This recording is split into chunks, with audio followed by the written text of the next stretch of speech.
hadir sirah bersama Ustadz Fahmi ya.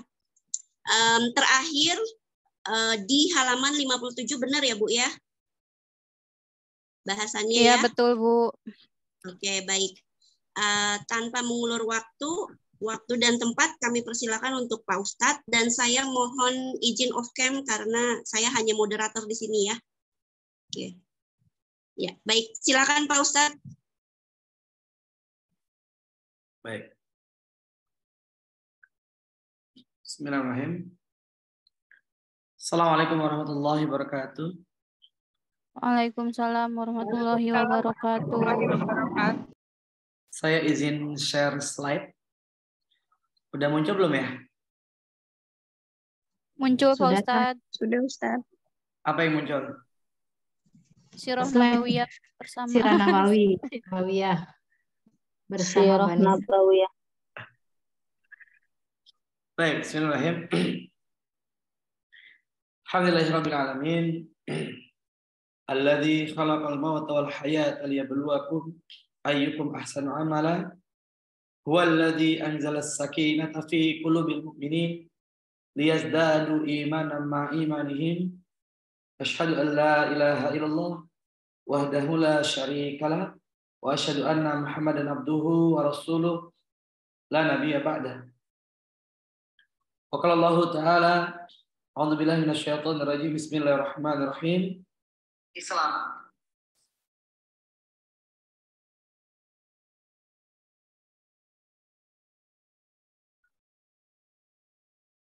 Huwa alladzi ja'ala lakumul arda dhalulan famshu fi manakibiha wa kulu min rizqi wa ilaihin nusyur. Jemaah yang dimuliakan Allah Subhanahu wa taala, puji syukur pada Allah pada hari ini kita kembali bertemu bermuajahah untuk sama-sama kita melanjutkan kajian kita ya, kajian fikih Sirah Nabawiyah yang karena memang kondisi tadi saya diminta oleh Mbak Iwa ya untuk tetap melanjutkan, namun karena kondisi dari pagi hujan dan mengantisipasi para jemaah yang mungkin agak berat untuk menuju ke Edelweiss, maka kita alihkan dengan online. Mudah-mudahan tidak mengurangi semangat kita semua ya.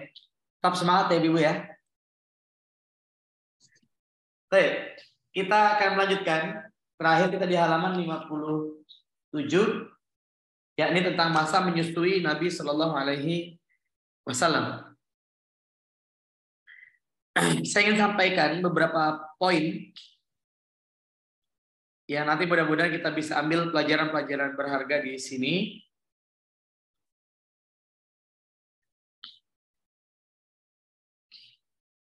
Di antaranya adalah ibu susu Nabi Shallallahu Alaihi Wasallam, kemudian saudara sepersusuannya Nabi, dan nanti pembelahan dada serta hikmah dan pelajaran yang bisa kita ambil dari peristiwa-peristiwa ini. Jadi yang pertama dari ibu susunya Nabi Shallallahu Alaihi Wasallam, kemarin kita sempat membahas bahwa ibu susu Nabi yang pertama namanya adalah Suwaibah. Namanya siapa? Suwaibah. Suwaibah ini siapa? Ada yang masih ingat?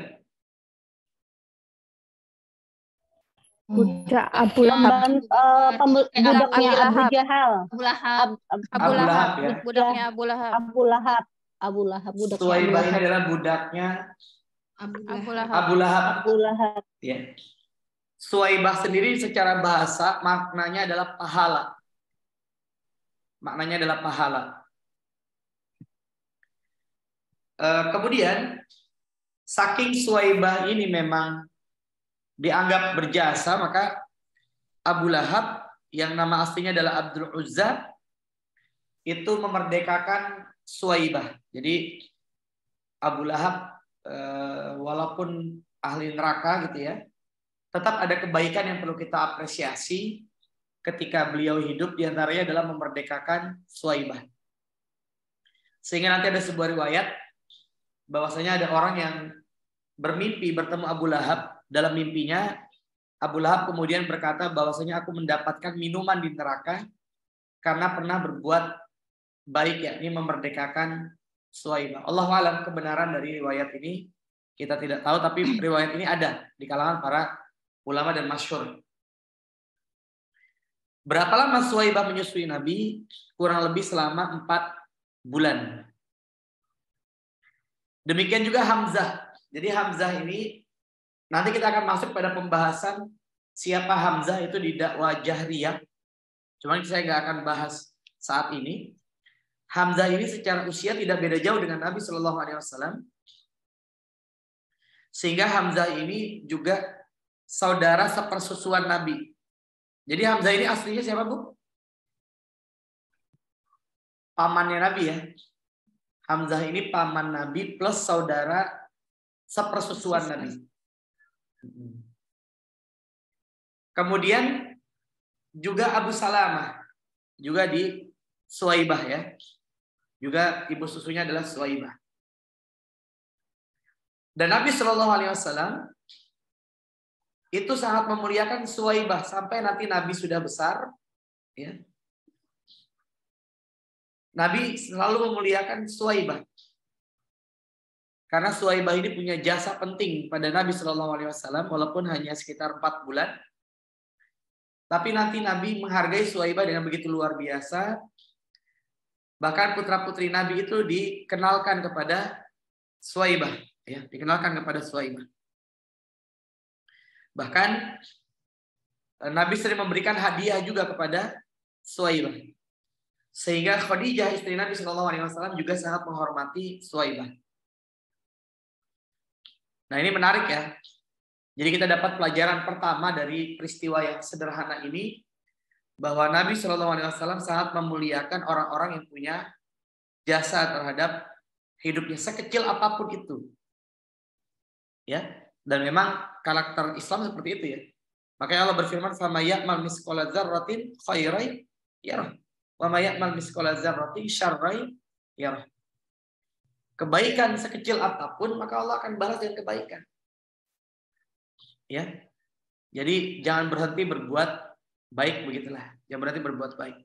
Dan kita ingat selalu orang yang pernah berbuat baik sama kita. Makanya ketika ada masalah keluarga, masalah yang melekat dalam kehidupan sosial, di antara salah satu solusinya memang ingatlah kebaikan-kebaikan apa yang pernah dibuat oleh orang itu kepada kita. Pasti banyak.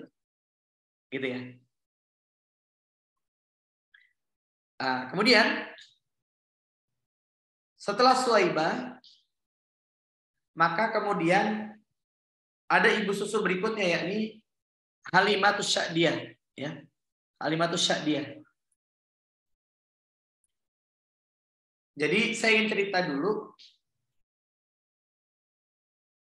Halimatus Sya'diyah ini adalah orang dari Bani Sa'ad bin Bakar. Bani Sa'ad bin Bakar ini daerah pegunungan, Ibu-ibu. Daerahnya daerah pegunungan ya. Daerah pegunungan, daerah yang konturnya itu ya naik turun tentunya ya. Pegunungan atau perbukitan.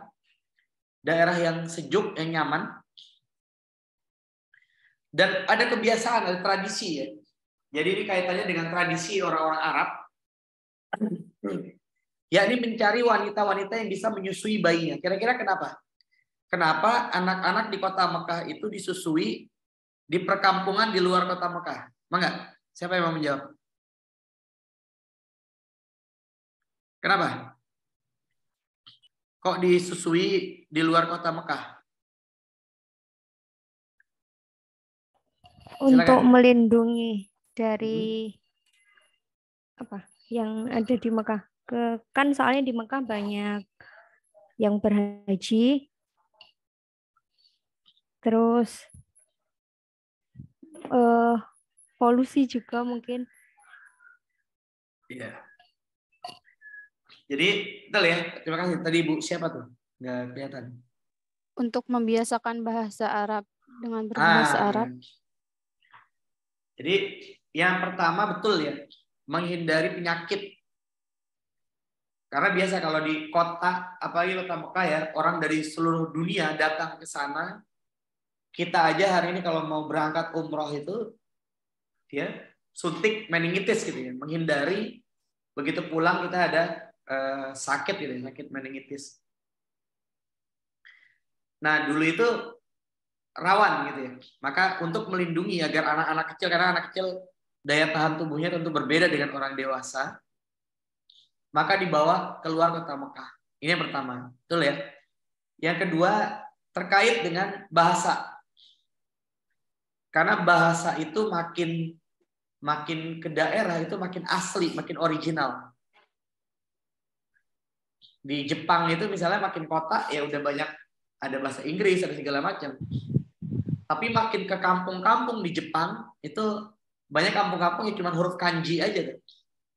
Sama di Inggris juga demikian. Di Inggris, kalau selatan di London sekitarnya itu ya udah percampuran Inggris British, Inggris Amerika. Tapi sudah ke arah Skotlandia ke atas, gitu, ke utara, ya makin British gitu.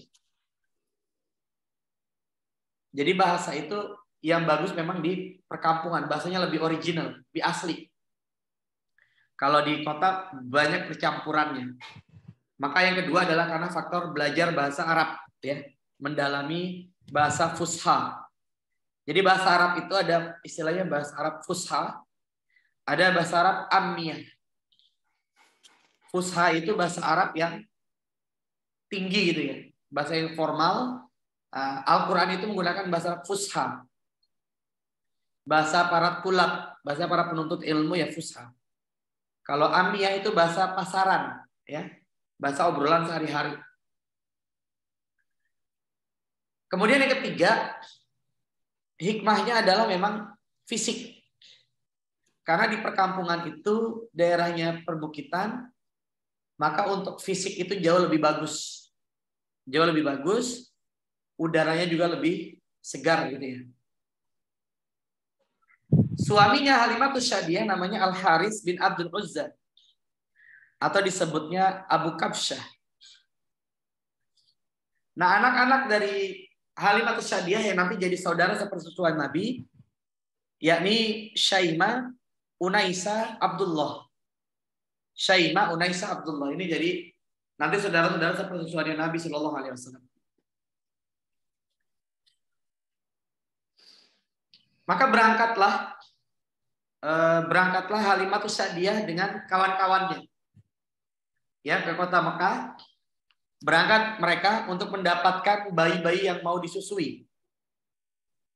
Nah, yang menarik, mereka membawa unta dan juga keledai. Maka karena keledainya, untanya ini dari Bani Sa'ad itu pada saat itu sudah musim paceklik ya, maka untanya tuh kurus-kurus, susunya kecil-kecil, kempes-kempes karena nggak ada susunya. Bahkan dalam perjalanan 2 malam itu, bayi-bayinya Halimatus Syadiah itu banyak menangis karena lapar. Keledainya pun sering ditinggal-tinggal. Jadi kebayang ya, kalau keledainya Halimatus Syadiah lambat, berarti nyampainya duluan apa belakangan, Bu? Kalau keledainya Halimatus Syadiah lambat, berarti Halimatus Syadiah nyampainya duluan apa belakangan? Belakangan, Ustaz. Belakangan ya. Maka yang lain udah pada dapat ibu susu, Halimatus Syadiah ini belum dapat. Karena nyampainya agak belakangan. Dan ternyata banyak orang yang sebelumnya sudah menemui bayi, ya, Nabi Muhammad yang pada saat masih bayi, dan nggak pada mau ngambil. Kira-kira kenapa pada nggak mau ngambil Nabi Muhammad waktu itu? Karena anak yatim. Nggak ada. Yatim. Apa hubungannya? Nggak ada harta yang bakal dibayar. Takut nggak digaji, takut nggak dibayar, kan begitu ya sederhananya. Maka Halimatus Syadiah juga awalnya berpikir demikian. Begitu tahu Nabi Muhammad itu yatim, maka dia nggak mau tuh. Maka dia nggak mau awalnya. Tapi kemudian, daripada kita kosong ya, pulang masa nggak bawa apa-apa. Maka kemudian dia balik lagi, mengambil bayi itu. Nah, disinilah kita belajar poin pertama, ini tentang keberkahan. Tentang keberkahan. Bahwa keluarga dari Halimatus Sa'diyah akhirnya mendapatkan keberkahan yang luar biasa. Nah, ini pelajaran penting ya buat kita ya. Bahwa ada hal yang cukup penting dalam urusan harta itu, yakni masalah berkah. Masalah berkah. Apa makna berkah? Apa artinya berkah, Bu? Berkah itu barokah, berkah. Berkah apa?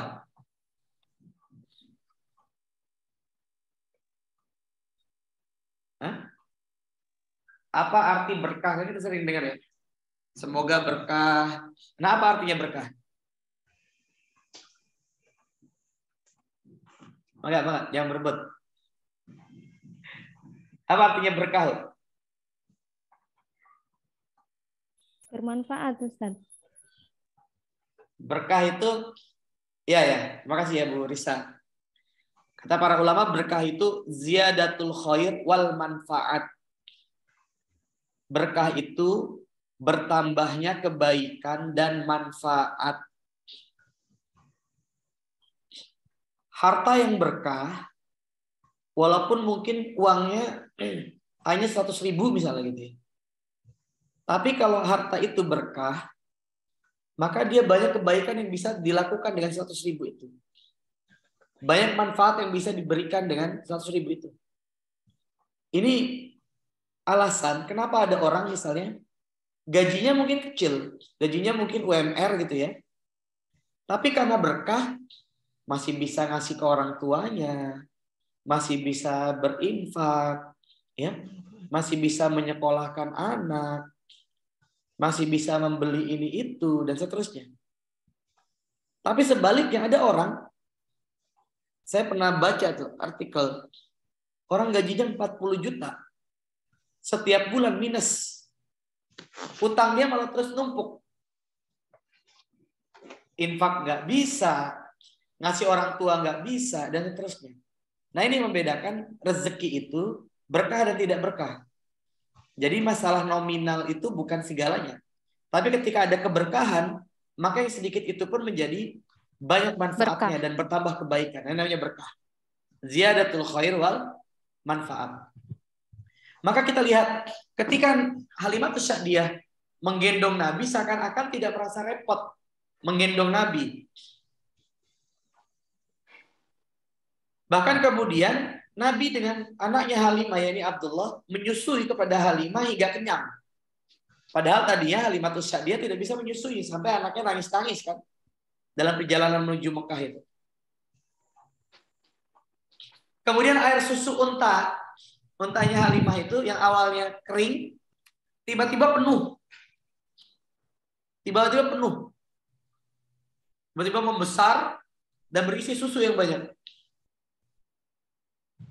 Dan malam itu ketika Halimatus Sa'diyah hendak pulang kembali ke kampungnya, menjadi malam yang bahagia, ya, malam yang sangat indah bagi keluarga Halimatus Sa'diyah dan suaminya. Bahkan yang menariknya, keledainya Halimatus Sa'diyah yang tadinya jalannya lambat, pelan, tiba-tiba saja menjadi cepat. Tiba-tiba saja menjadi cepat. Kemudian ketika di tempatnya Halimatus Sa'diyah, nanti kita bahas, tanah-tanahnya Halimatus Sa'diyah itu subur. Jadi ini ada cerita menarik.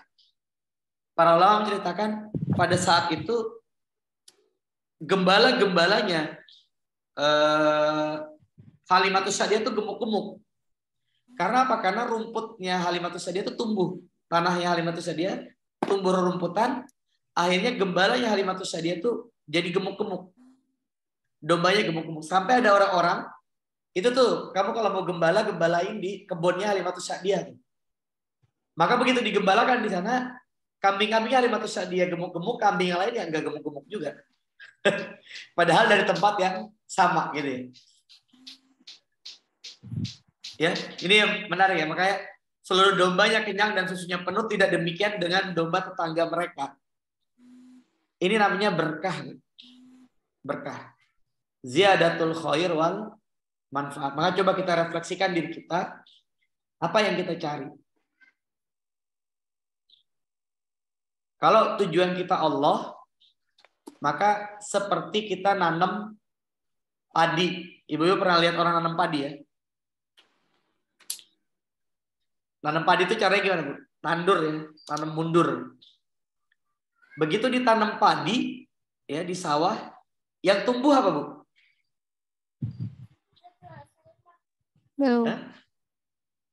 Yang tumbuh ternyata bukan cuma padi, ada rumput di situ. Kan begitu.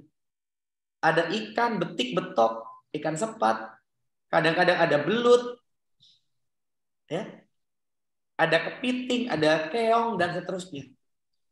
Padahal yang ditanam adalah padi. Coba kalau dibalik, ibu-ibu tanam rumput di rumah. Di rumah ibu-ibu mungkin ada rumput tuh ya. Nanam rumput. Pernah nggak ada kejadian nanam rumput tiba-tiba numbuh padi? Hah? Ada yang pernah kejadian? Nggak ada. Nggak ada. Tanam padi tumbuh rumput. Tapi kalau tanam rumput nggak bisa tumbuh padi.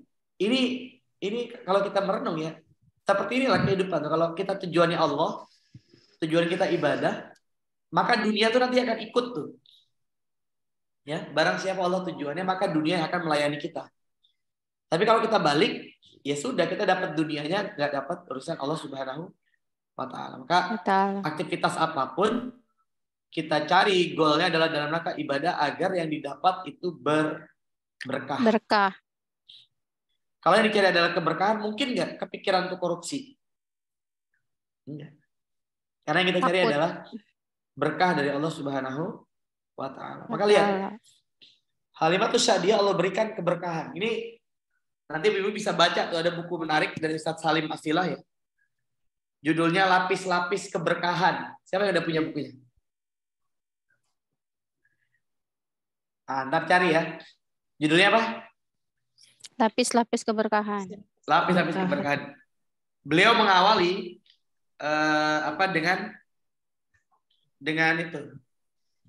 dengan kisah Halimatus Sya'diyah. Kisah ini diangkat oleh Salim Asilah untuk mengawali bahwasanya ada hal yang kita perlu lihat, ini berkah.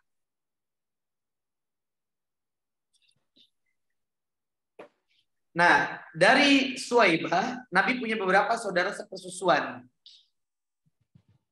Ya. Di antaranya adalah Abdullah bin Jahsi, Hamzah bin Abdul Muttalib, Abu Salamah bin Abdul Asad, dan Masruh bin Suwaibah.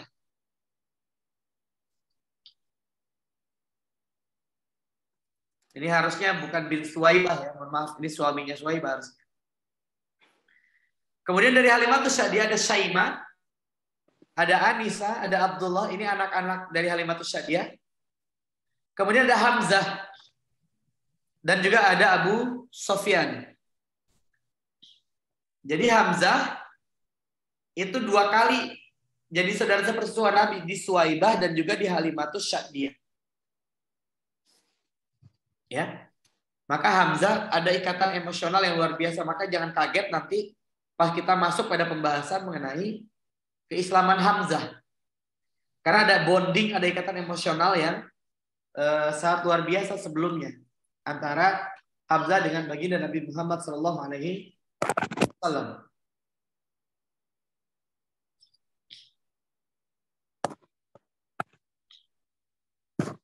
Nah, ini Bani Sa'ad. Kalau kita melihat petanya ya. Ini Taif, ini perjalanan ke Mekahnya agak jauh. Maka kalau kisah Bani Sa'ad di daerah sini, dan ini memang daerah pegunungan ya, perbukitan. Maka kemudian kurang lebih sampai usia Nabi 2 tahun. Artinya di tempatnya Halimatus Sya'diyah, Nabi kurang lebih sekitar 1 tahun 8 bulan. 1 tahun 8 bulan. Karena 4 bulan pertama Nabi disusui oleh Suwaibah. Ya, 4 bulan sama Suwaibah. Kemudian sisanya sampai usia Nabi 2 tahun itu di Halimatus Sya'diyah. Maka kemudian setelah Nabi berusia 2 tahun, Halimatus Sa'diyah mengembalikan Nabi kepada ibundanya, ya Aminah. Namun kemudian Halimatus Sa'diyah merayu. Kata Halimatus Sa'diyah minta agar Nabi tetap tinggal di tempatnya dulu, di tempatnya Halimatus Sa'diyah. Kira-kira kenapa? Karena sejak ada Nabi, kehidupan Halimah itu menjadi lebih baik, lebih berkah. Ya, lebih berkah. Jadi merasa ketagihan. Ketagihan. Nah, ini pelajaran ya. Tiap anak itu membawa rezekinya masing-masing. Ya. Tiap orang itu ada rezekinya masing-masing. Allah berfirman dalam surat Hud ayat 6. Surat apa, Bu? Hud ayat 6. Hud ayat 6. Boleh buka Ustaz, yang bawa dibuka ya. Wa ma min dabbatin fil ardi illa 'alallahi rizquha. Surat Hud ayat 6. Dan tidaklah ya kami menciptakan binatang melata illa kecuali 'alallahi rizquha. Telah kami siapkan untuk mereka rezekinya. Jadi tiap orang itu pasti sudah membawa rezekinya masing-masing. Nah, ada orang-orang yang membawa rezekinya banyak, ada yang sedikit, ya nggak apa-apa. Tapi yang banyak dan sedikit itu ada faktor lain yang tidak bisa dilihat, yakni namanya berkah. Makanya kita dapati ada orang yang mungkin gajinya tidak banyak, tapi anak-anaknya bisa sekolah tinggi semua tuh. Ya? Anak-anaknya banyak dan bisa sekolah. Sebaliknya ada orang yang gajinya banyak, anak-anaknya nggak bisa sekolah tinggi. Bahkan begitu sekolah tinggi malah jadi masalah buat orang tuanya. Ya. Anaknya kemudian mukulin anak orang misalnya gitu ya. Anaknya kemudian bikin kejahatan dan seterusnya. Jadi faktor ini penting untuk kita pelajari bahwa ada hal lain yang cukup penting dalam pendidikan, yakni memahami tentang keberkahan. Nah, yang berikutnya kondisi pegunungan ini yang menyebabkan para ulama merumuskan satu kajian khusus yang namanya tarbiyah askariyah. Apa, Bu? Tarbiyah askariyah. Apa makna tarbiyah askariyah? Apa maknanya tarbiyah askariyah?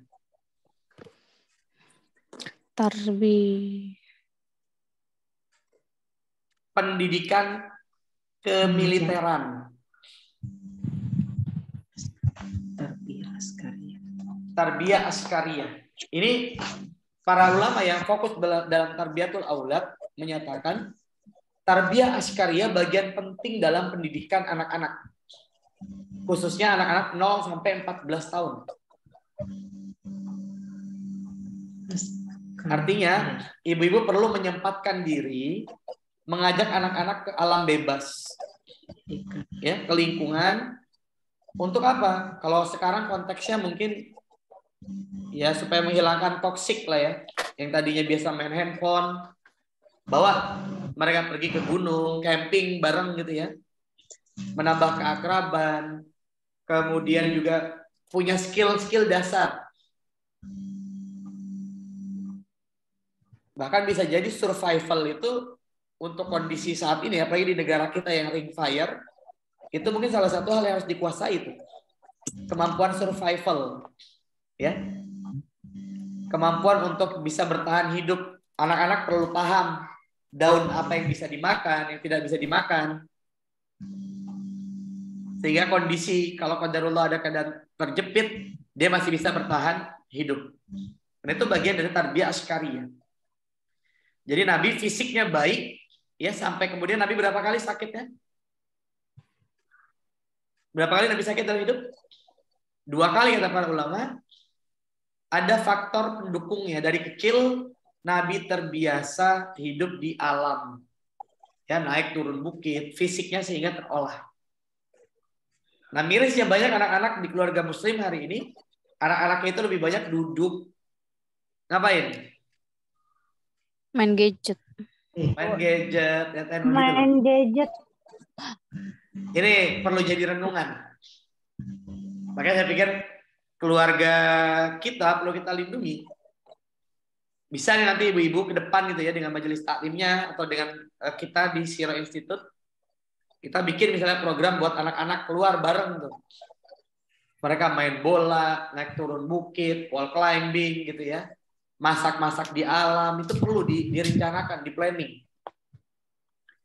Kenapa? Karena kita belajar dari Nabi SAW fisiknya baik karena bermain di alam.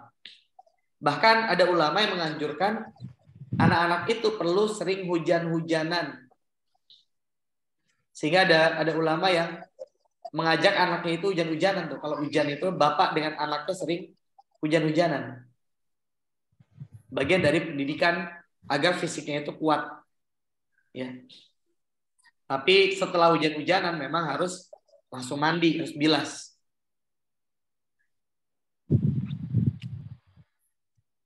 Nah, jemaah min Allah Subhanahu wa taala. Kemudian ada peristiwa yang juga penting, yakni peristiwa pembelahan dada. Nah, ini erat kaitannya dengan yang kemarin sudah kita bahas mengenai kapankah Nabi dikhitan. Ada yang masih ingat berapa teori tentang khitannya Nabi? Belum usia 1 minggu ya, Ustaz? Ada 3 teori ya? Iya, ada 3 teori. Ketika lahir sama malaikat. Ketika lahir. Ya. Ketika lahir Pertama, bersama ketika lahir. malaikat. Yang kedua. Ketika 7 hari sama kakeknya. Nabi Ketika di 7 hari. masih kecil. Ketika 3 Yang tahun ketiga. saat pembelian 3-4 tahun pembelahan dada. Ya, ini yang mau kita bahas. Jadi ada 3 pendapat itu, tapi poinnya adalah hampir semuanya berarti sebelum 7 tahun. Jadi anak-anak ibu kalau sudah masuk usia 7 tahun yang belum khitan, segera dikhitan. Ya. Segera dikhitan karena 7 tahun itu kaitannya dengan mengajarkan sholat. Dengan mengajarkan sholat. Anas bin Malik. Dari Anas bin Malik. Anna Rasulullah sallallahu alaihi wasallam atahu Jibril sallallahu alaihi wasallam wa huwa yal'abu ma'al ghilman. Fa akhadahu fa sara'ahu fa shaqqa 'an qalbihi fastakhraja al-qalba. Fastakhraja minhu 'alaqa.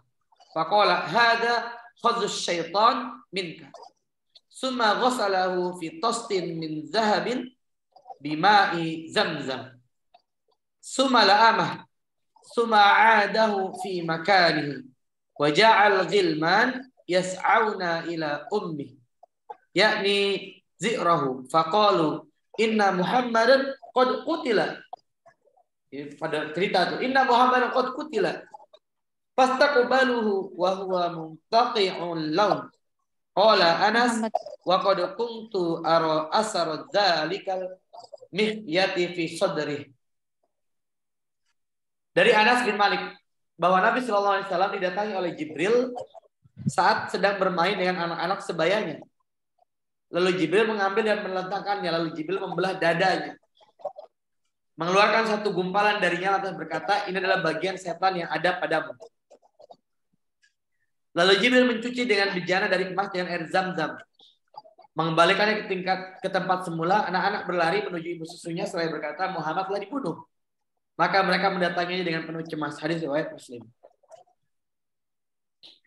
Nah, jemaah yang Allah Subhanahu wa taala, dari riwayat Muslim ini kita dapat belajar yang pertama, Nabi itu maksum sejak beliau kecil. Jadi kalau Nabi maksum, kalau kita maklum ya. Ya, maklum lah.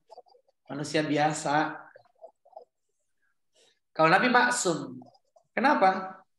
Karena jatahnya setan dalam dirinya Nabi sudah dihilangkan. Kalau kita gimana, Bu? Kalau kita gimana? Buka surat Asy-Syams.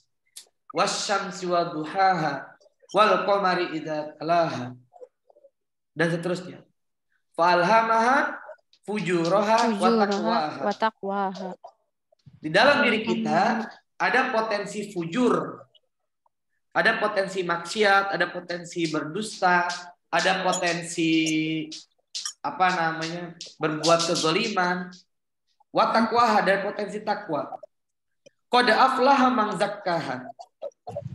Sungguh beruntung mereka yang mensucikannya. Wa qad khaba man dassaha. Dan merugi mereka yang mengotorinya. Jadi kalau dalam diri kita ada potensi itu, fujurha wa taqwaha, karena kita tidak maksum. Karena kita nggak maksum. Kalau Nabi maksum, karena sejak kecil jatah setannya itu dibuang. Ada di ibu-ibu yang pernah dibelah dadanya pada waktu kecilnya? Nggak ada. Dicuci hatinya ada? Nggak ada, kita nggak ada. Karena kita tidak maksum. Ya, ini dalil pertama bahwasanya Nabi maksum sejak kapan? Sejak kecil. Dan memang logikanya Nabi harus maksum. Kalau Nabi pernah nakal misalnya, mungkin akan aneh gitu. Nanti begitu jadi Nabi, begitu ketemu lagi sama teman lamanya, gimana kabarnya? Oh, udah jadi Nabi sekarang. Iya, alhamdulillah. Ingat gak dulu misalnya gitu. Kan gak mungkin gitu ya. Jadi Nabi maksum, bahkan sejak kecil Allah jaga. Kalau kita nggak ada. Yang kedua, ada pendapat dari kalangan ulama bahwa dalam peristiwa ini selain dibelah dadanya, diberikan stempel kenabian. Jadi tanda kenabian yang ada di diri Nabi itu distempelnya pada saat ini. Ya. Distempel tanda kenabian. Maka Nabi ada tanda Nabi. Ada yang ingat seperti apa tanda Nabi? Tanda kenabian itu seperti apa? Yang di leher itu bukan Ustadz kemarin yang dijelaskan. Iya, betul. Ya, dan semacam benjolan seperti anggur kecil dikelilingi bulu-bulu. Itu tanda semua Nabi itu ada. Tapi kalau orang hari ini itu udah nggak ada, Bro. Itu bisa dipastikan kutil ya. Kalau masih ada bukan tanda kenabian yang pasti. Sudah nggak ada. Jadi kalau kayaknya ada tuh di suami saya seperti itu tuh, itu udah bukan tanda kenabian, pasti bukan. Itu pasti kutil gitu ya.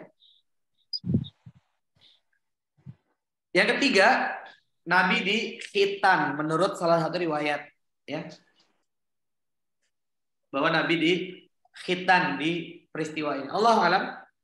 Tapi poinnya dari hadis ini bahwasanya Jibril pada saat itu sudah mensucikan Nabi sejak Nabi usia kecil, sekitar 4-5 tahun atau 3-4 tahun. Allah alam. Jadi bagian setan pada diri Nabi sudah dihilangkan ya. Masya Allah ya.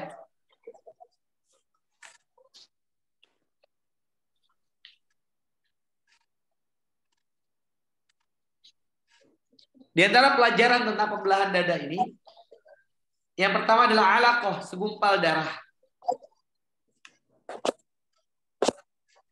Perhatikan kalimat dari hadis ini, hadza khadus syaitan minka. Bahwasanya ini adalah jatah setan. Artinya di dalam diri kita ada tempat setan untuk memasukkan sesuatu. Was-was, apalagi Bu? Hasad, ya. Was-was hasad, nah itu jatah setan. Ada dalam diri kita. Tetangga beli motor baru, tiba-tiba jadi gerah, gitu ya. Tetangga beli mobil baru, tiba-tiba jadi emosi. Nah, ini hasad. Hati-hati. Maka perhatikanlah keberkahan, Bu. Jangan urusan dunia tuh lihat. Jadi mungkin ibu-ibu tetangganya sudah pagi-pagi manasin mobil sport. Ibu-ibu pagi-pagi masih manasin sop misalnya ya. Ya gak apa-apa. Ya lain udah mobil sport kita manasin sop gak apa-apa juga. Gak usah, gak semuanya harus kita miliki. Justru saya mempelajari salah satu masalah terbesar kita karena kita merasa semua harus kita miliki. Padahal yang paling esensial itu ya kita bisa pakai. Nggak harus punya mobil, toh selama ini kita bisa naik bis kemana-mana, naik mobil juga. Banyak orang punya mobil nggak nyaman juga gitu ya. Pajaknya besar dan seterusnya misalnya gitu. Jadi pasti Allah tahu yang paling terbaik untuk diri kita.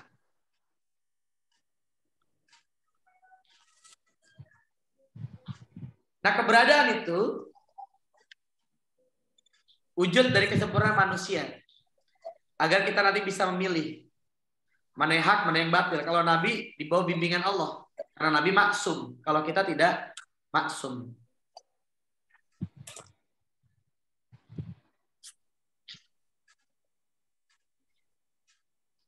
Nah, dihilangkan dengan cara diutus malaikat sebagai sign ya.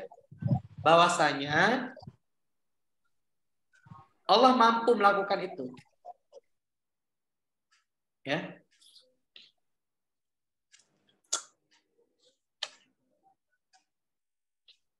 Kenapa perlu diturunkan malaikat? Kan bisa saja Allah langsung mensucikan hatinya Nabi kan? Agar diambil pelajaran oleh kita. Karena dengan adanya malaikat kita jadi tahu riwayat ini. Ya kan? Dengan adanya peristiwa ini kita jadi tahu. Karena ada hadis yang mendukungnya. Kalau Allah sucikan secara langsung tanpa adanya malaikat, mungkin kita nggak tahu peristiwa ini. Sehingga kita diperintahkan untuk mengambil iktibar. Mengambil ibrah, mengambil pelajaran bahwasanya peristiwa pembelahan dada itu terjadi pada diri Nabi Shallallahu Alaihi Wasallam. Kalau malaikat nggak turun, maka kita nggak tahu peristiwa pembersihan hati tersebut. Maka kita nggak tahu bahwa Nabi itu maksum sejak kecil. Ya, ini apa namanya makna yang luar biasa dari peristiwa pembelahan dada ini.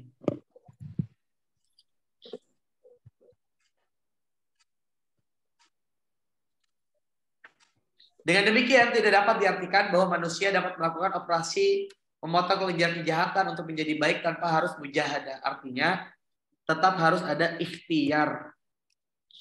Orang jadi baik itu ada ikhtiarnya.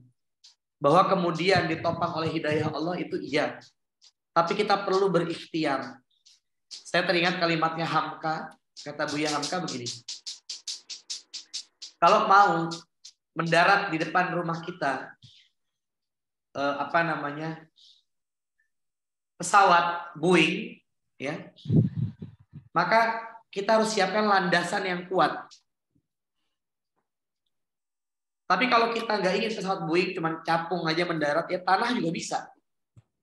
Nah, apa landasannya? Landasannya adalah ilmu. Jadi kita belajar, kita ngaji, kita ikut majelis taklim, ya dalam rangka memperkokoh itu. Ilmu itu agar pemahaman dan hidayah Allah itu besar dalam diri kita. Agar kita semakin menyempurnakan kebaikan-kebaikan agar kita menjadi orang yang lebih baik lagi. Karena dasarnya kebaikan itu harus dengan ilmu.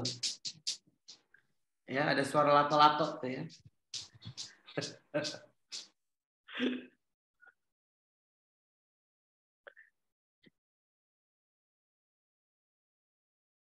Kita bedah coba.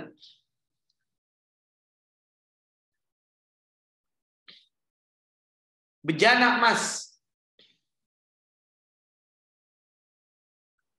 Allah bermaksud hendak menghilangkan dosa darimu. Innama yuridullahu liyudhiba ankumur rijsa.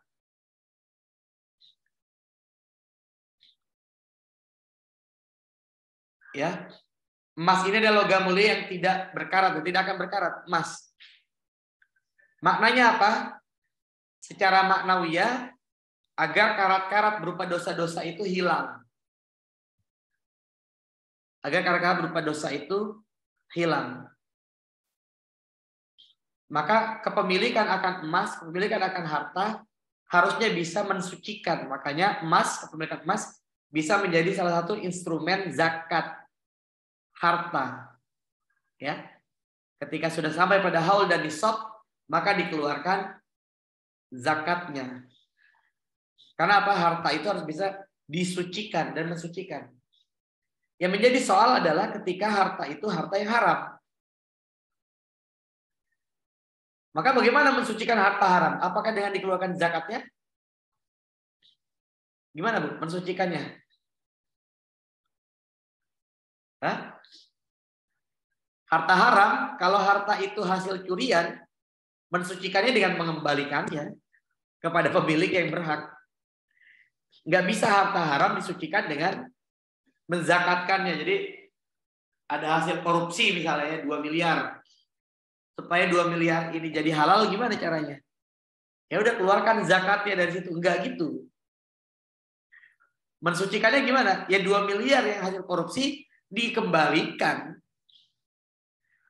Jadi jangan berpikir harta itu bisa jadi halal ya dengan cara menzakatkan. Enggak. Yang dimaksud dengan dizakatkan itu harta yang halal. Baru agar berkah dizakatkan. Tapi kalau harta haram, ya dikembalikan. Orang harta curian. Gitu ya. Kecuali riba, bunga dari riba misalnya. Ibu-ibu yang punya tabungannya misalnya sekian miliar. Gitu ya. Sekian miliar. Kemudian dapat bunga misalnya dari bank tempat itunya. Kalau di bank syariah kan tidak ada bunga, tapi adanya bagi hasil. Banknya misalnya qadarullah bank konvensional, ada bunganya, maka bunga itu riba, harus dikeluarkan. Sekarang di beberapa bank, di beberapa masjid ada tuh kenceleng khusus untuk harta riba, itu maksudnya dari situ. Ya bunga-bunga dari tabungan, itu harus dikeluarin, nggak boleh dikonsumsi. Tidak boleh dikonsumsi. Bima Zamzam, disucikan dengan air Zamzam, yang ini menunjukkan keutamaan air Zamzam.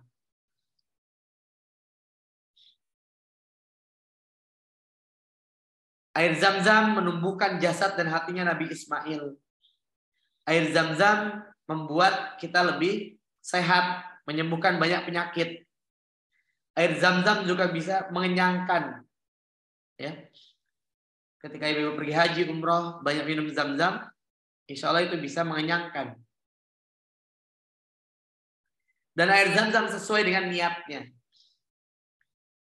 Ya, makanya banyak-banyak doa sebelum minum air Zamzam.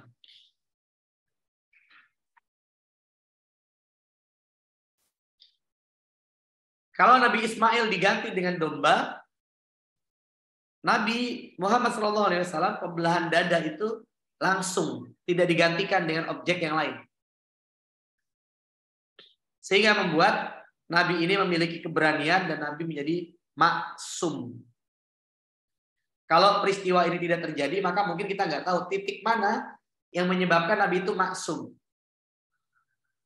Ternyata para ulama menyatakan ya dari peristiwa ini.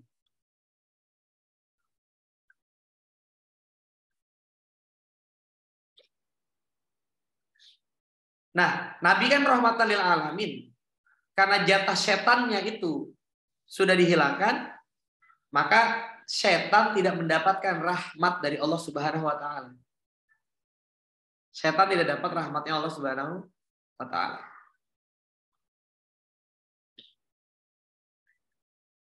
Nah, di sini juga dibuka halaman 60. Itu tadi ya, bahwasanya urgensi untuk menghindari polusi agar bayi-bayi itu menjadi sehat. Maka kesehatan bayi-bayi, kesehatan anak-anak itu menjadi penting. Yang kedua adalah kemampuan bahasa Arab. Ini pelajaran penting buat kita, bahwasanya anak-anak itu perlu belajar bahasa Arab. Berarti maknanya apa? Maknanya kalau tidak menyekolahkan di sekolah Islam, berarti mengkursuskan kursus belajar Quran, belajar bahasa Arab. Ya. 3 bahasa minimal. Masih ingat Bu, bahasa apa aja kemarin? Bahasa Arab, bahasa Inggris, bahasa Bahasa Inggris, Mandarin. bahasa Mandarin. Arab, 3 Inggris, bahasa yang Mandarin. wajib dikuasai. Kalau tidak 3, ya 2, bahasa Arab, bahasa Inggris. Tidak bisa 2, ya 1, bahasa Arab. Gak bisa juga, ya sudahlah. Bahasa Indonesia yang baik dan benar.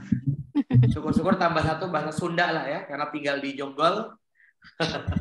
Tempatnya Sony Wakwau. Maka perlu bahasa Sunda tuh. Tapi syukur-syukur bisa 3 ini. Syukur-syukur bisa 3 ini. Maka sebagaimana kita bersemangat belajar bahasa Inggris, seperti itu juga kita perlu bersemangat dalam belajar bahasa Arab.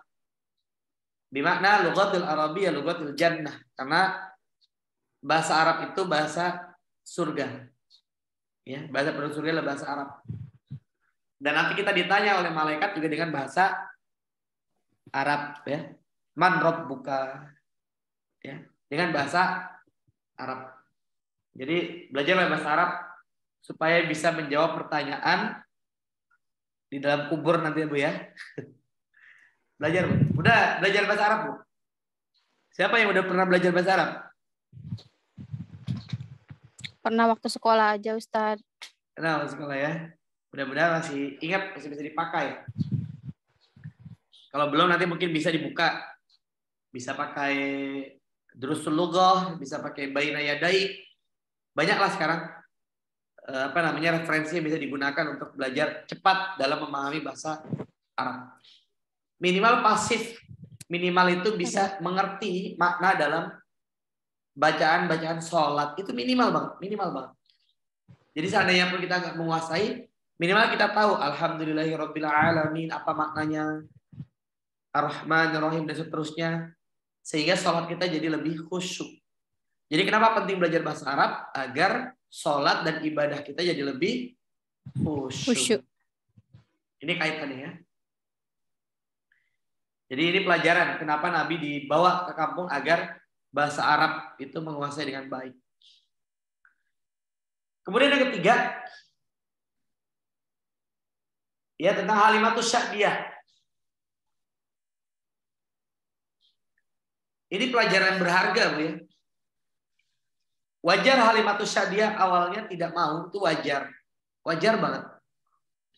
Kenapa? Karena Nabi yatim. Tapi lihatlah ketika Halimatus Sya'diyah akhirnya mengikuti kehendak hatinya, kemudian menyusuinya, Allah berikan keberkahan.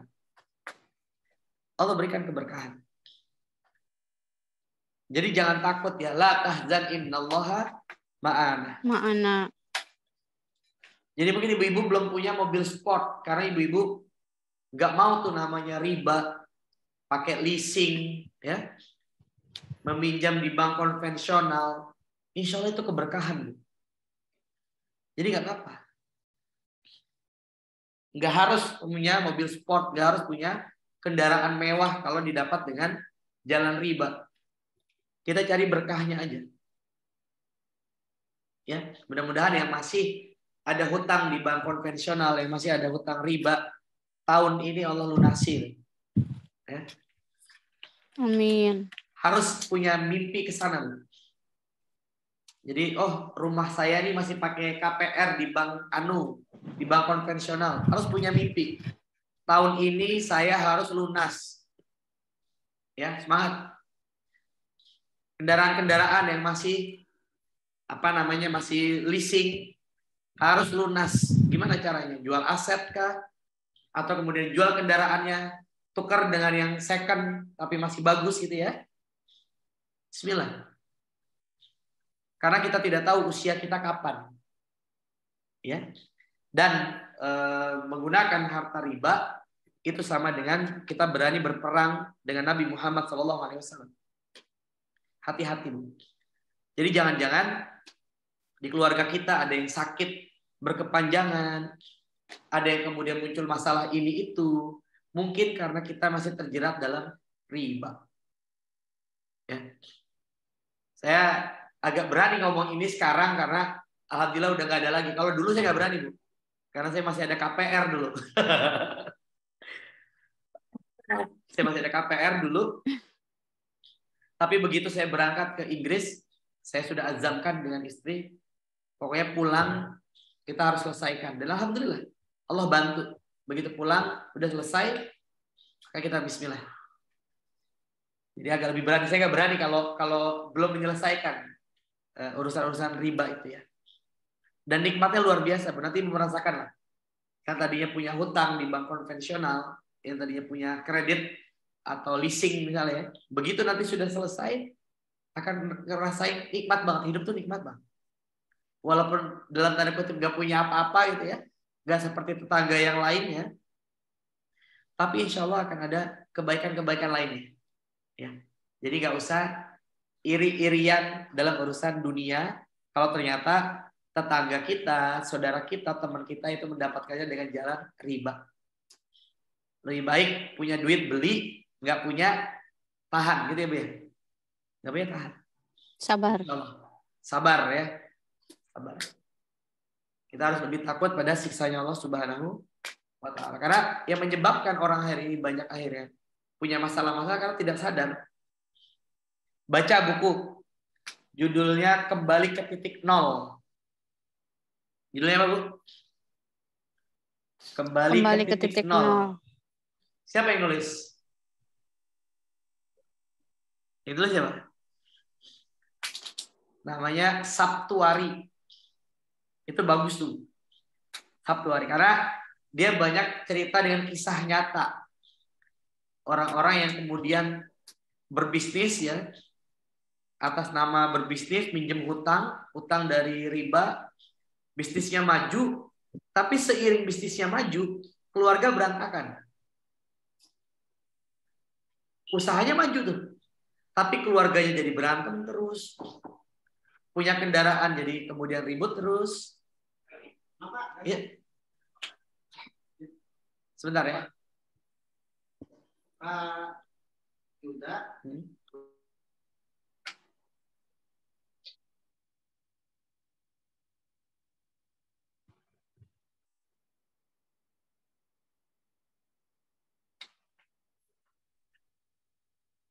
Maaf ya, ada tamu. Sampai di mana tadi? Oh, berkah ya. Jadi cari berkahnya Allah Subhanahu wa Ta'ala. Allah berfirman dalam An-Nisa ayat 19. Fa'asa an takrahu syai'a wa yaj'alallahu fihi khairan katsira. Mungkin bisa jadi kamu tidak menyukai sesuatu padahal Allah menjadikan padanya kebaikan yang banyak. Kebaikan yang banyak. Atau surat Al-Baqarah 216. Wa asa an takrahu syai'a wa huwa khairul lakum. Boleh jadi kamu membenci sesuatu padahal ia amat baik bagimu. Ya. Perhatikan Halimatus Sya'diyah.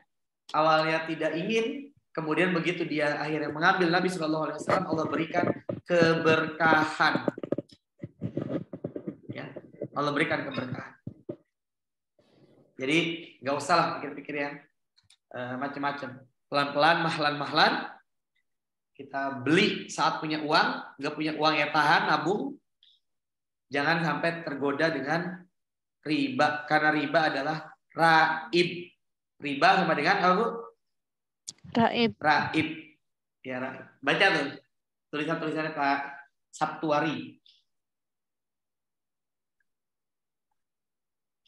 Kemudian nomor 4 ya. Beliau mendiskusikan di sini tentang pendapat bahwasanya Abu Lahab itu dapat minuman. Kalaulah kata beliau ya, kita menerima pendapat Abu Lahab itu mendapat fasilitas minuman. Bentar sayang dikit lagi. Maka ada beberapa pelajaran yang bisa kita ambil. Ya. Ini tentang keutamaan mencintai Nabi. Kenapa? Karena Abu Lahab sejatinya cinta dengan Nabi pada awalnya. Tapi pada akhirnya Abu Lahab menjadi orang yang sangat benci dengan Nabi. Maka pelajarannya apa? Saya mau mengutip kalimatnya Syekh Sya'rawi. Ketika menafsirkan surat Al-Lahab. Kata beliau, kenapa Allah menggunakannya nama Abu Lahab? Padahal nama aslinya siapa, Bu? Nama aslinya Abu Lahab siapa? Abu Uja. Abdul Uzza. Uja. Ya, Abdul Uzza.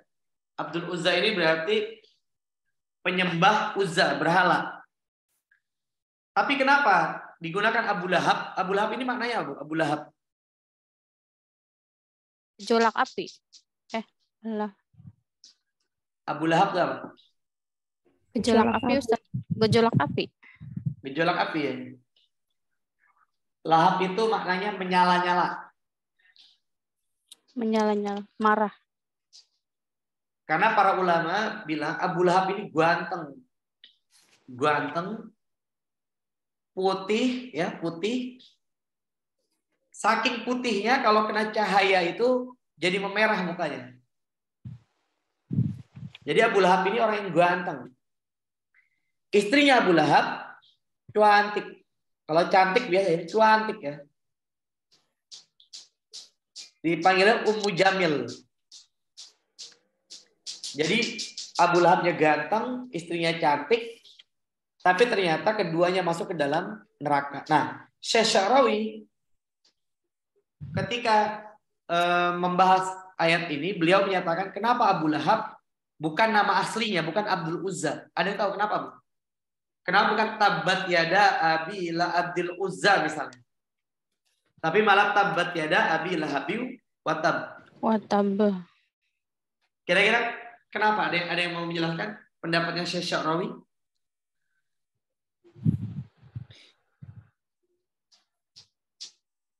Kata beliau, kata Syekh Sya'rawi, beliau bilang kenapa digunakan Abu Lahab? Maknanya adalah karena bisa jadi karakter seperti Abu Lahab ini akan muncul di kemudian hari. Jadi bisa jadi akan muncul orang-orang seperti Abu Lahab. Awalnya cinta Nabi, ujungnya menjadi orang yang sangat benci dengan Nabi. Nauzubillah min dzalik, mudah-mudahan kita nggak seperti itu. Atau seperti istrinya Abu Lahab, Ummu Jamil. Cantik, kaya raya, tapi menjadi orang yang sangat benci dengan Nabi, menjadi orang yang benci dengan Islam. Ya, ini makna menurut Syekh Sya'rawi. Kenapa? Dimaknai atau dilafazkan oleh Allah Subhanahu Wa Taala dengan lafaz Abu Lahab, bukan nama aslinya. Kalau nama aslinya, maka berpeluang karakter atau sifatnya ini terkubur seiring dengan kematian orang tersebut. Gitu ya, Bu?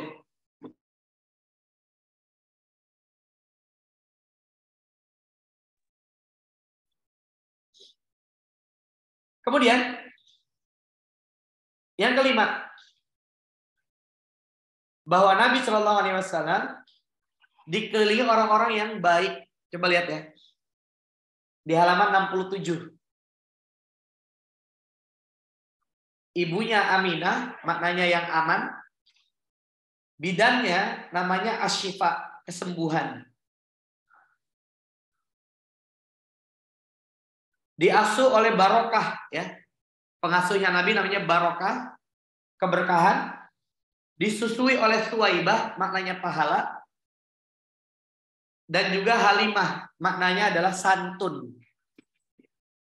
Jadi Nabi sejak kecil dikelilingi oleh orang-orang yang baik. Apa pelajarannya? Pentingnya kita menciptakan lingkungan yang kondusif. Jadi jangan pasrah dengan kondisi lingkungan. Jadi kondisi klasternya belum Islami, kondisi lingkungannya belum Islami, maka kita nggak boleh tinggal diam. Gimana kita menjadikan itu kondisi yang lebih baik lagi? Kenapa? Karena ketika bi'ah Islamiyah tercipta, lingkungan yang kondusif itu tercipta, yang enak kita atau bukan? Kita.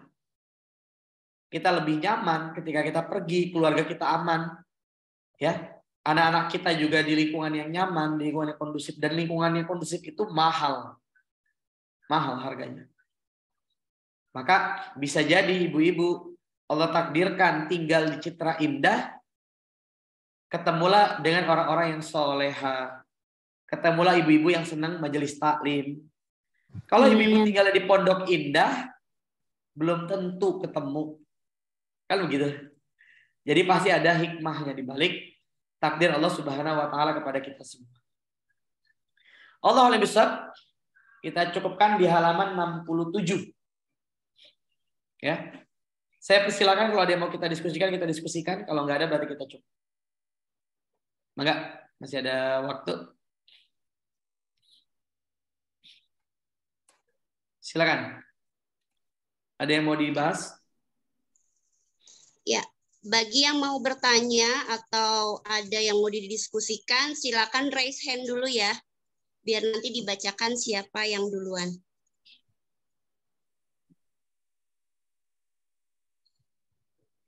Ya, silakan dibuka mic-nya semua.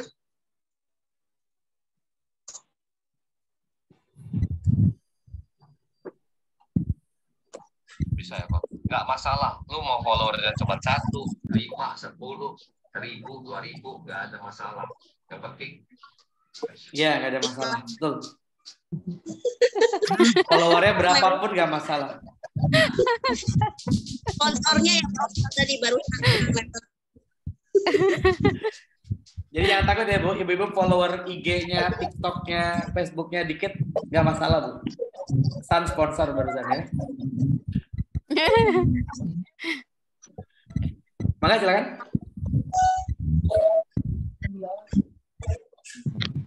Rekomendasi saya makanan dan fashion anak bisa. Kalau mau kalau apa yang mau.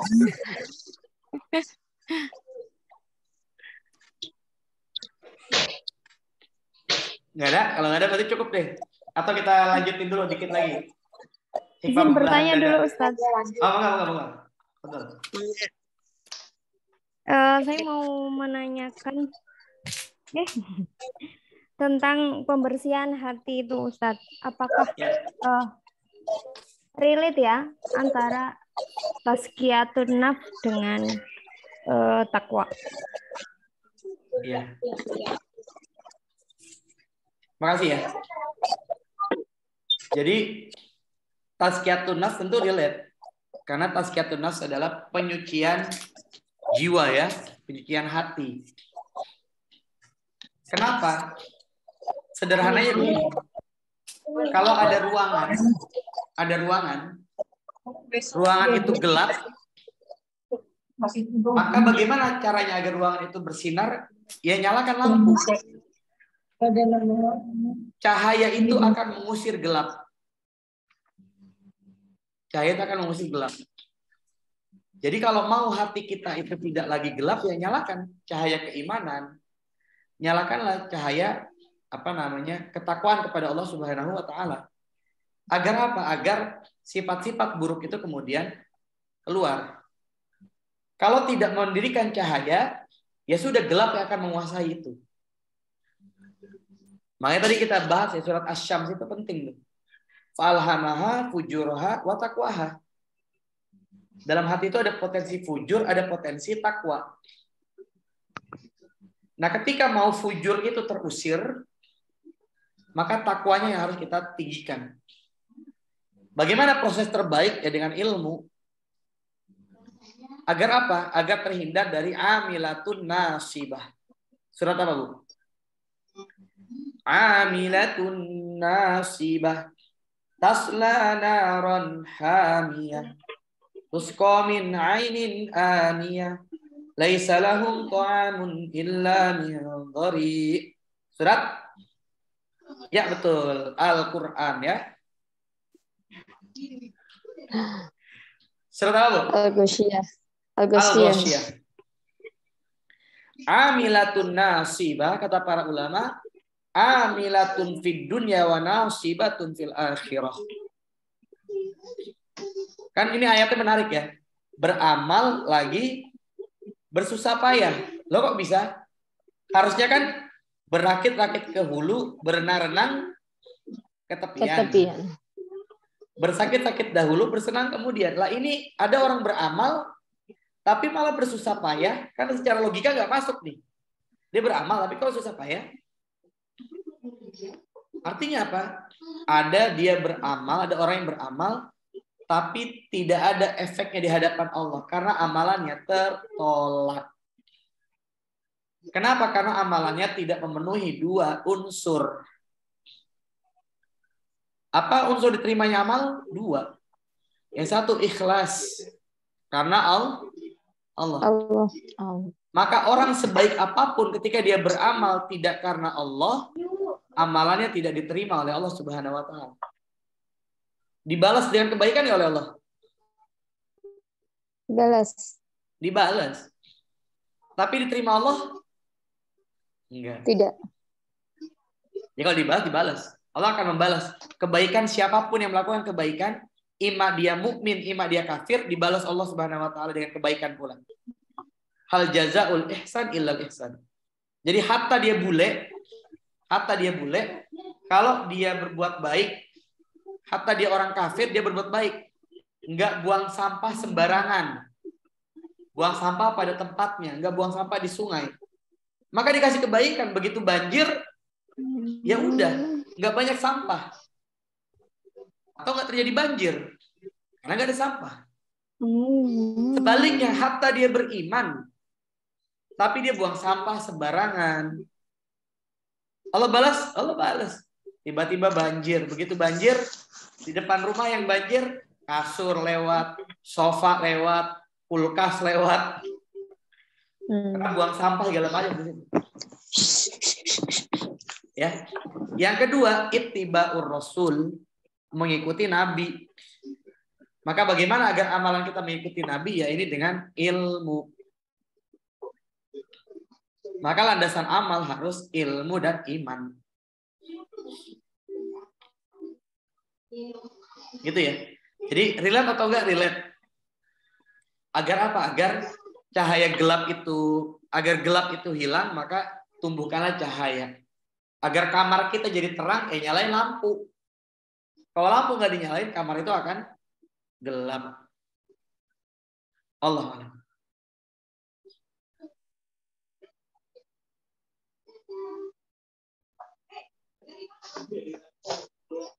Yang kedua Ustadz, tadi untuk tarbiyah askariyah itu untuk usia 0 sampai 14 tahun ya, belum akil balik. Jadi terima kasih Ustadz. Salah satu karakteristik yang harus kita miliki namanya qawiyul jism. Qawiyul jism. Nama anak qawiyul jism? Bu, qawiyul jism itu apa? Jasmani yang kuat. Nah, bagaimana memperoleh jasmani yang kuat? Ya tadi salah satunya tarbiyah askariyah, pendidikan kemiliteran. Suaminya ibu-ibu yang masih ngerokok, tanya mau kapan, sampai kapan ngerokok, kapan berhentinya? Karena apa? Tanya deh, suami yang ngerokok, pengen nggak anak yang ngerokok? Pasti nggak pengen. Hah? Betul nggak? Pasti nggak pengen punya anak yang ngerokok.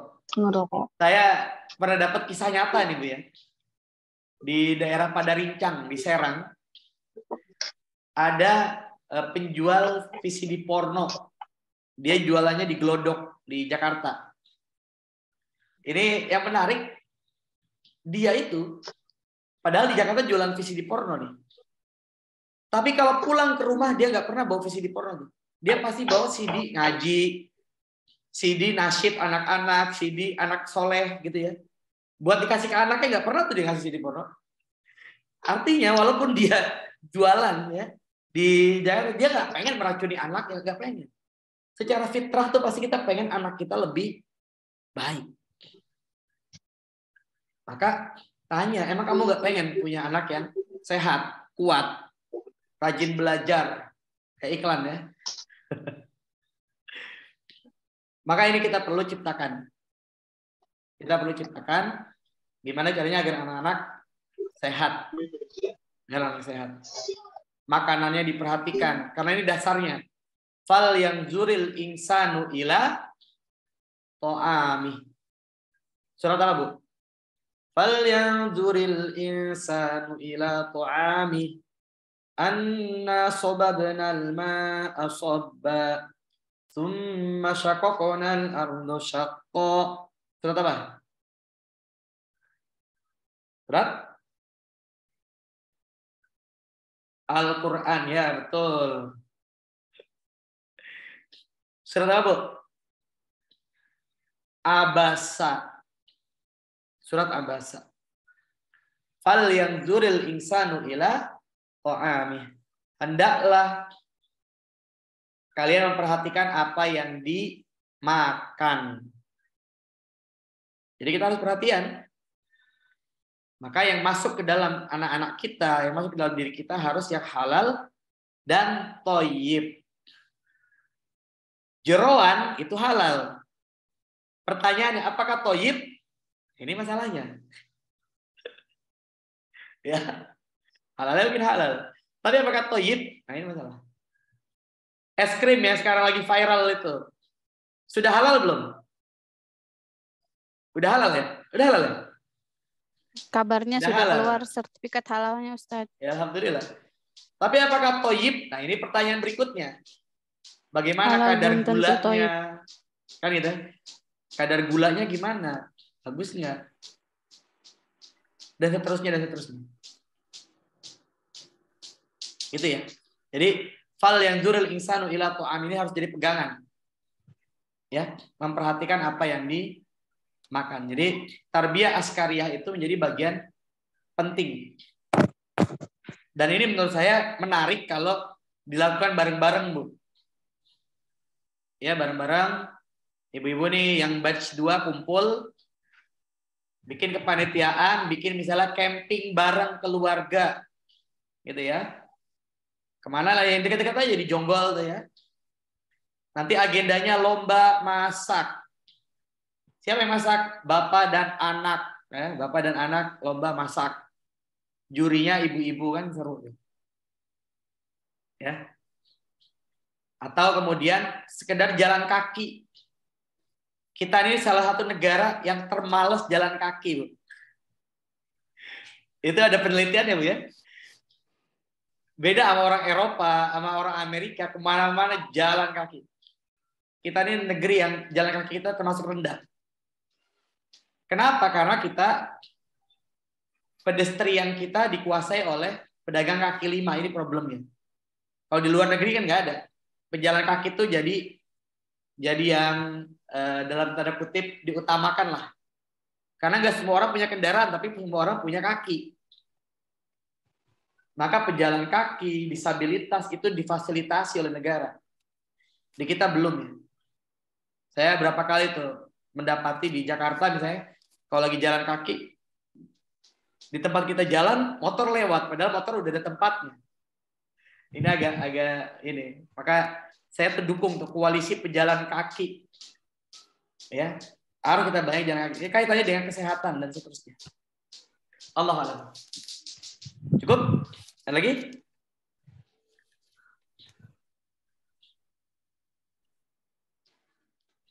Kalau tidak ada, kita simpulkan. Yang pertama, bahwa Nabi berapa kali ibu susunya Nabi? Dan siapa saja? Dua ya. Tuwaibah dan Halimatus Syadiyah. Halimatus Syadiyah.